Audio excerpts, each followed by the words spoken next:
Hola, ¿qué tal? Mi nombre es Baez Mariana Agustina. Soy estudiante de la licenciatura en Contaduría Pública y el día de hoy les voy a hablar acerca del Código Fiscal de la Federación.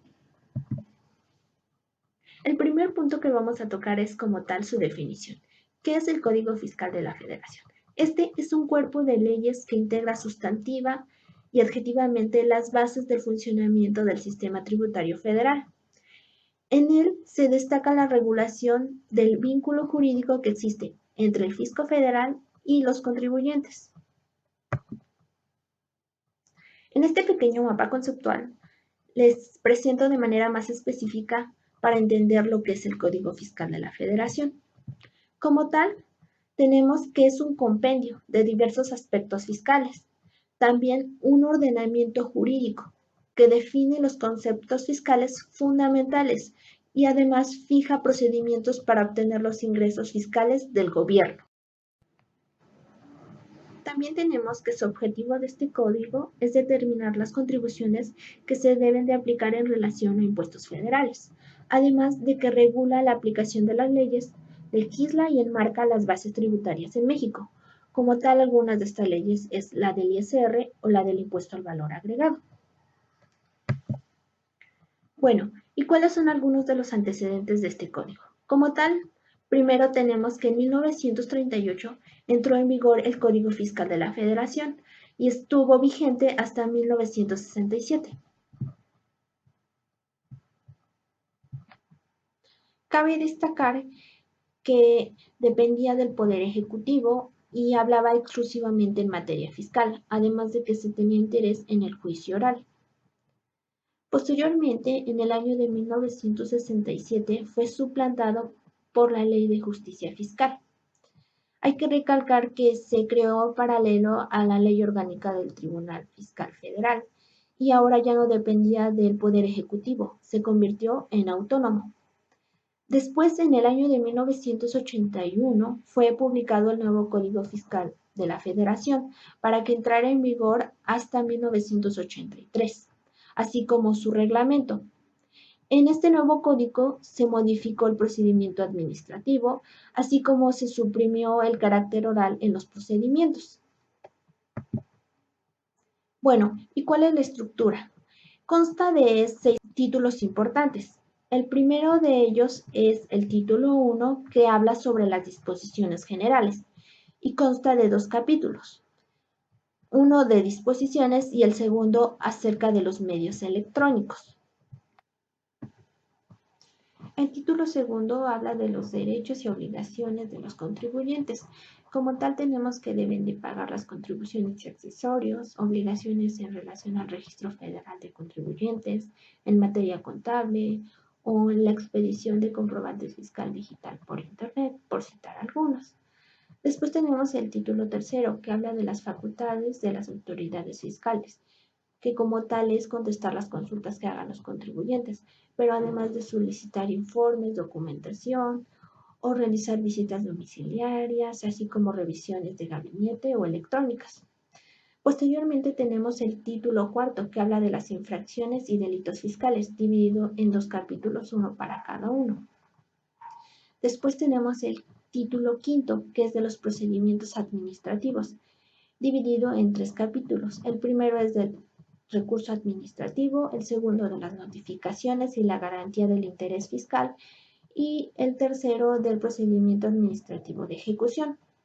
Para finalizar tenemos el título sexto, que habla de la revelación de los esquemas reportables, que como tal este es el esquema que se envía al SAT por beneficio fiscal.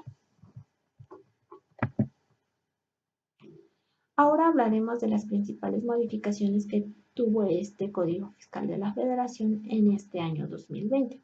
Como primer número tenemos el artículo 5A, que se modificó, ya que en él se establece la razón de negocios y beneficio fiscal. Podemos entender que es la finalidad que tiene un negocio para un contribuyente.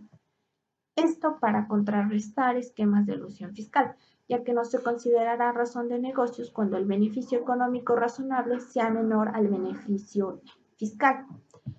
Luego tenemos el artículo 17 que se modificó, ya que en caso de que no se cubran ciertos requisitos como es la identificación, el contribuyente, su domicilio fiscal o su situación fiscal, la autoridad, es decir, el SAT, le podrá negar el otorgamiento de la firma electrónica avanzada. Posteriormente tenemos el artículo 17H y 17H bis, que nos habla de las nuevas formas de restricción y cancelación de sellos digitales. Es decir, que si el contribuyente debería de presentar su declaración anual y está obligado a ello y no lo hace, le podrán cancelar su sello digital. O también tenemos que, en caso de algún procedimiento administrativo y no se localiza al contribuyente, también puede existir el caso de que se le cancele su sello, por citar algunas de las razones. Después tenemos la modificación del artículo 17K, que es la obligación del contribuyente de tener habilitado su buzón tributario. Y en el caso de que no lo haga, se considerará oposición a las notificaciones y esto se comunicará por estrados. Otra de las principales modificaciones es al artículo 23, que nos habla exclusivamente se podrá compensar las cantidades que tengan a su favor contra las que estén obligadas a pagar por adeudo propio, siempre que deriven del mismo impuesto, es decir, que ya no existe una compensación universal. Después tenemos el artículo 26. También está el artículo 26 que nos habla de una nueva responsabilidad solidaria, ya que las obligaciones no solamente serán para el contribuyente, sino existe una nueva responsabilidad también para los socios, los accionistas, directores, gerentes y administradores. Después en el artículo 42 tenemos de las nuevas facultades de comprobación a los asesores fiscales por esquemas reportables. Esto derivado de la adición del título sexto de este código. Posteriormente también encontramos el artículo 69b, que nos habla de la opinión negativa a quien tenga proveedores enlistados en dicho artículo, es decir, los CEDOS y EFOS, empresas deductoras de operaciones o empresas facturadoras de operaciones, que es la inexistencia de estas operaciones, cuando no se cuenta con el activo, el personal o la infraestructura que ampare la prestación de servicios o la producción de bienes.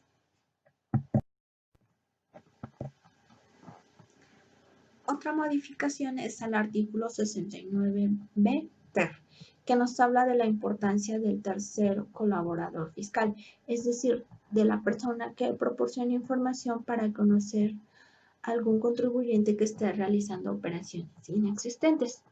También tenemos lo que es el artículo 82A y 82B, que nos habla de las nuevas multas e infracciones por esquemas reportables cometidos por asesores, así como el artículo 82C y D, que nos habla de las multas e infracciones por esquemas reportables, pero en este caso cometidos por los contribuyentes.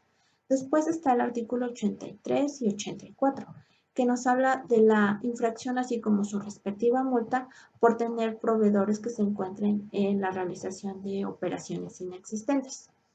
Después está el 86C y D, que habla de la infracción y la multa para los contribuyentes que no tengan habilitado su buzón tributario.